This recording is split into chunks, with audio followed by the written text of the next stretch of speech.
So here we have the Hyundai Tucson on a 19 plate. I'm going to start off by showing you around the outside of the car, and then we'll hop in and run through some controls on the inside. But from the outside you can see it's a 5-door car with alloy wheels and tinted windows. Let's start off inside the boot and then work our way around the rest of the car from there.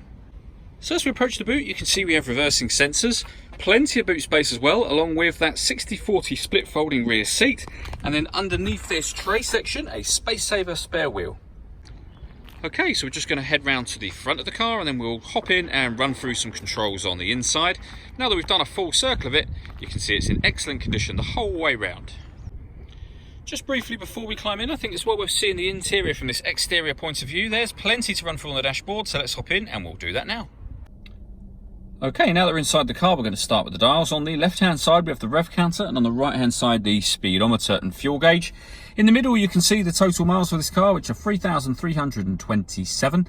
You can change the information displayed above that using buttons on the steering wheel. At the moment, there's a digital readout for the speedometer being displayed, but you can have various different bits of trip computer information, as well as a satellite navigation menu, user settings, and then back round to the beginning again.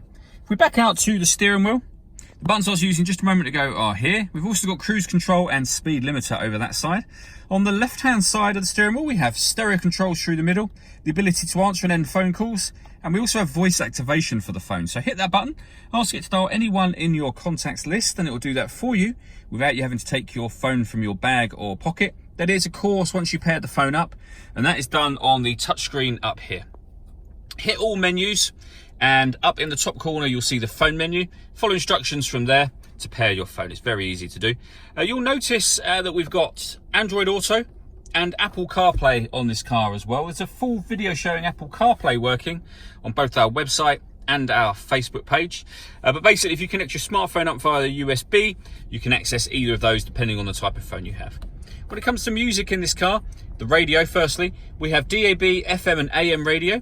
If you want to listen to your own music, hit the media button. Nothing's connected at the moment, but you can connect up a USB device, an auxiliary device, and you can stream your music wirelessly via Bluetooth audio as well.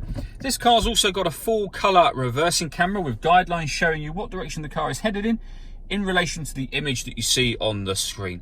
We've also got satellite navigation. There's a full video showing that working on both our website and Facebook page. This is the dual zone climate control, so you can adjust the passenger temperature and the driver temperature separately. The fan speed for both, up and down. You can determine where you'd like the air to be redirected within the car as well. When you're happy with all of those settings, that button turns the air conditioning on and of course back off again.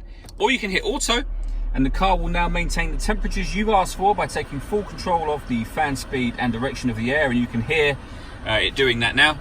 You can override that whenever you wish to. Under that, we have two 12-volt charging sockets, so you can charge phones, for example. And in the middle of that, the auxiliary and USB inputs that I mentioned previously. A 6-speed manual gearbox. And then these buttons just here. That one turns on or off the parking sensors. This one turns off the stop and start. This car is designed to cut out when it's stationary in traffic to save you fuel. This button turns that system off. That will turn on the downhill brake control. So if you know you're going to take the car off road, hit that button before you do so. It will show you up on here that you've turned it on or off. The car is also, the other button has got different steering modes, so normal and sport mode for the steering. All that leaves me to say is thank you for taking the time to watch this video. If you'd like to come and see the car in person and have a test drive, please feel free to call any of our MJA sites. We'd love to hear from you soon.